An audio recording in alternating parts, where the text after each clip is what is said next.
ইশরাককে mayor হিসেবে শপথ পড়ানো যাবে কিনা তা নিয়ে হাইকোর্টের নির্ধারিত দিনে আদেশ হয়নি। একদিন পিছিয়ে আদেশের নতুন সময় আগামীকাল সকাল 11:15টায় নির্ধারণ করা হয়েছে। মঙ্গলবার মূল শুনানি শেষ হলেও আজ আদেশের মুহূর্তে আবার ঘণ্টাখানেক শুনানি করে দুই পক্ষ। এই ঈদে জামা জুতো অ্যাক্সেসরিজের ডিসকাউন্ট।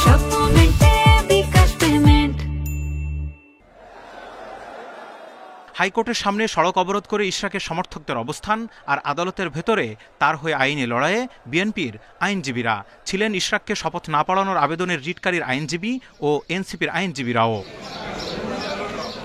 বুধবার পূর্ব নির্ধারিত সময় বেলা 12:30টায় উভয় পক্ষের উপস্থিতিতে বিচারপতি আকরাম হোসেন ও দেবাশিস রায়ের বেঞ্চ রিটের বিষয়ে আদেশ দেওয়ার মুহূর্তে ইশরাকের আইনজীবীরা আবারও যুক্তি তুলে ধরে বলেন, এ বিষয়ে রিটই আইনসম্মত নয়। তখন আদালত স্বপ্রণোদিত হয়ে আদেশ দেওয়ার প্রসঙ্গ তুললে রাজনৈতিক বিষয়ে আদালতের হস্তক্ষেপ খারাপ নজির সৃষ্টি করবে কিনা সেই প্রশ্ন তোলেন ইশরাকের আইনজীবীরা।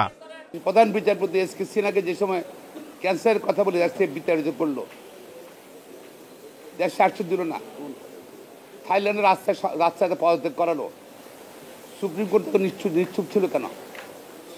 সমরে তো কোনো আদেশ দেননি আপনারা। হাইলি পলিটিক্যাল একটা সেন্সিটিভ ম্যাটারে সোমোটো কিছু করতে যান, হয়তো দেশের মানুষ ভাববে যে 5ই আগস্টের আগে যা হতো এখনও তাই হচ্ছে। আমরা চাই ইম্পার্শিয়াল জুডিশিয়ারি।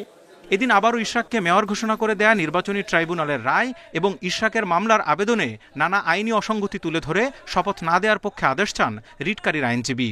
যে দুইজন ব্যক্তি তারা জনাব ইশরাকের পক্ষ থেকে যথাযথ পাওয়ার অফ অ্যাটর্নি না নিয়েই তারা এফিডেভিট সম্পন্ন করেছেন এবং বিধি বহির্ভূতভাবে আইন বহির্ভূতভাবে তারা আর্জি সংশোধন করেছেন। জনাব ইশরাক হোসেন যে স্বাক্ষর করেছিলেন তার আর্জিতে, সেই স্বাক্ষরের সাথে কমিশনের যে সাক্ষ্য নেওয়া হয়েছে জনাব ইশরাক হোসেনের স্বাক্ষর, সেটার সাথে অমিল রয়েছে। 27 মার্চ ইশরাককে ডিএসসিসির মেয়র ঘোষণা করে রায় ঘোষণার পর গেজেটও প্রকাশ করে ইসি, কিন্তু তাকে শপথ পড়ানো হচ্ছিল না। এর মধ্যে রায় ও গেজেট প্রকাশ চ্যালেঞ্জ করে শপথ না পড়াতে হাইকোর্টে রিট করেন এক আইনজীবী। Zahidul Bashar, Independent News, Dhaka.